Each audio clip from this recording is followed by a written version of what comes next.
how do you relate to somebody like this in your life? If you're a practitioner, how do you treat somebody like this? And in short, what I would say, the number one priority is we must break this projective, introjective cycle. And based on this theory, right, that and by the way, this is just one theory in terms of how to work with this.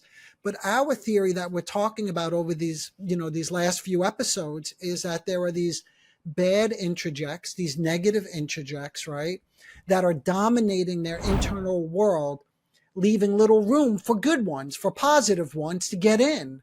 So we need to figure out how to create some space so that they can let good experiences in, because it's this lack of integration between this good and bad, right? That's what leads to this increased level of splitting, which is that whole cycle again. So that's what we need to get into in terms of the work with these individuals, if that makes sense. That sounds very, very complex, I think, to most people. And you lend a very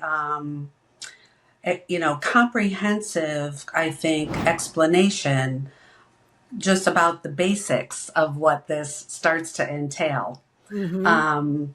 So you're a psychoanalyst. So psychoanalytic theory, I'm sure, can help someone with NPD.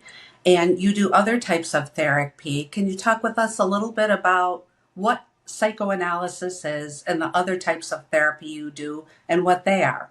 I'll try to demonstrate from a psychodynamic perspective, right, what this would look like. So let's say this person, this person who's having this experience comes into my office, right? From the very first moment, Lisa, the goal is to create a different situation with them, right? Because that's the cycle we're trying to break. And the way that we do this initially is through appreciating their subjective experience. And for anyone who's listened to my podcast, they know that I always say this is the first level of intervention, is to get as close as possible to somebody's experience